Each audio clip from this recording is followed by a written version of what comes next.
All right, so this is for tomorrow's open house. Talk about this. Now this is so this is the display of all the old advertising that was in town. Yeah, some of it's a little bit more recent, but they don't do much like this stuff anymore, you know? Nobody gives away ashtrays anymore and things like that. No, no, they don't. You know, some of the calendars, this piece here, whatever. This is reverse painted on glass. Now who did this? Don't know. This is reverse, so what's it, an advertising piece? Or? Yeah. It's a chessboard, checkerboard. Oh, okay. There's advertisements around it. Oh, for And several this is reverse companies. painted. This is painted on the back of the glass. Right, I've heard of that. Yeah, interesting. Sundell's is still in operation, right? Well, it's Borgeson's now. Oh, okay. Right up here. Oh, okay.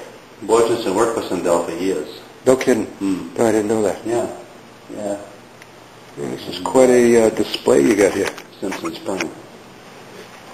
These were before Simpson Spring? Before the current Simpson Spring, back when it was called the Simpson Mineral Spring. No kidding. Which dates back to the 1870s.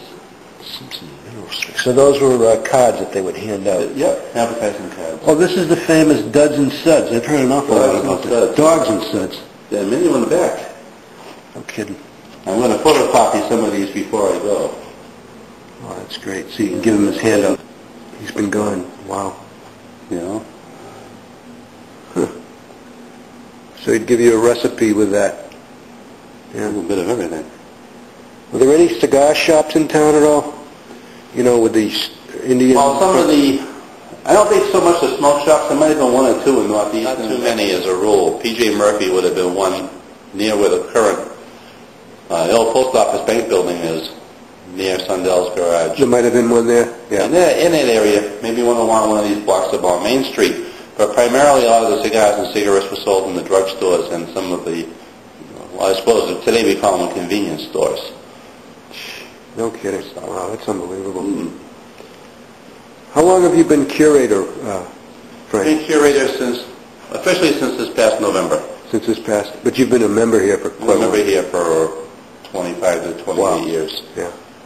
And you're from, you grew up in Easton? Yeah, lifelong resident of Easton. Oh, nice. I grew up at the Five Corners. Yeah. Furnace Village. Oh, yeah. Yeah, did they call that Southeastern back then? Or? No, Southeastern was Southeastern. Eastern Furnace was Eastern Furnace. So where did Southeastern start? They called that Southeastern when they started the rural carrier routes. The Eastern Post Office was too small to have a rural carrier from it, so they split the town into two rural delivery routes. Yeah, yeah. One side of Bay Road, more or less, is Northeastern. The other side, heading up towards Southeastern Regional, the west side of Farmer Street, area became Southeastern. Oh, okay. Well, only for postal delivery. So that's how the Southeastern... So you worked at the... I worked there for about 8 years, from 1977 to 1984. What, for Brockton Tool? For Brockton Tool. Oh, interesting. And they were in the shoe industry. They made rubber molds for heels. Is that right? Sole molds. Yeah. Now, what about Primarily. the gear factory?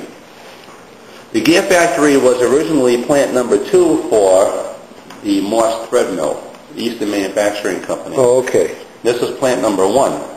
Because I think I have some brochures of that gear factory. It could be, yeah. Charles Crowfoot.